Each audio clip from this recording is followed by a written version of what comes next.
बोलिए वृंदावन बिहारी लाल की जय।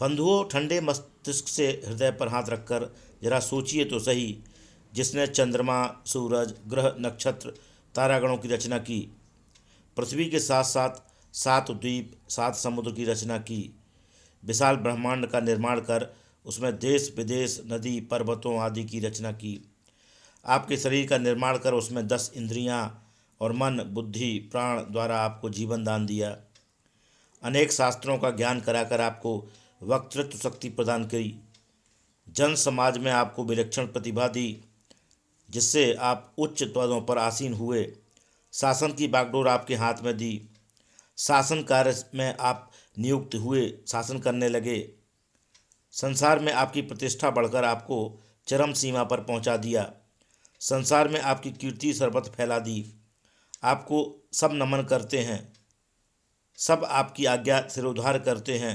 स्वयं आपकी दशा ऐसी है, आप न खा सकते, न पी सकते, न चल सकते, न सो सकते, न जाग सकते, आप स्वयं कुछ भी नहीं कर सकते।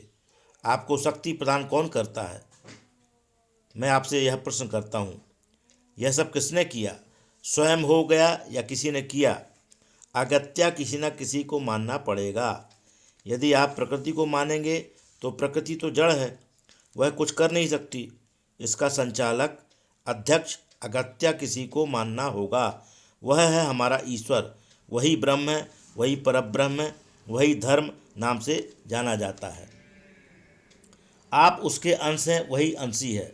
संसार में जो भी आप देख सुन रहे हैं, उसी का सब विभूतियाँ फैली हुई हैं। प्रकृति आपकी इच्छा शक्ति है, उसी को माया कहते हैं। आपने किसी समय बहुत होने की इच्छा की थी, आपकी इच्छा शक्ति ने आपको बहुत होकर दिखा दिया। क्या आप बहुत हैं? नहीं। आकाशस्थ सूर्य एक ही है। यदि वह जल से भरे 100 घड़ों में प्रतिबिंबित हो जाए तो क्या वह 100 हो सकता है? कभी नहीं। उसी प्रकार एक ही ब्रह्म सर्वव्याप्त हो रहा है, उसी की विभूतियाँ सारे संसार में व्याप्त हो रही हैं। सूर्य में तेज, चंद्रमा में प्रकाश, अग्नि में दाहकत्व शक्ति उसी की है। जल में रस की अनुभूति, पृथ्वी में नाना प्रकार की सुगंध उसी की है। वही आपके उदर में वैश्वानर रूप से प्रविष्ट हो पाचन क्रिया द्वारा आपका खाया हुआ अन्न पचाता है, आपको जीवित रखता है, शक्ति देता है। आप उसके अंश है, वह अंशी है। सूर्य की किरण जैसे सूर्य से पृथक नहीं, उसी प्रकार आप उससे पृथक नहीं हो सकते। माया जाल में फंसकर आप अपने को तथा उसे भूल गए। वह तो आपको नहीं भूला और न कभी भूलेगा। अंत में आपको उसी के पास जाना है। उसका नाम धर्मराज है। वह समस्त विपत्तियों का नाश करने वाला है। अतः मित्रों, सब कुछ करो पर धर्म को मत भूलो, उसे मत भूलो। यही अंतिम निवेदन है। बोले वृंदावन बिहारी लाल की जय।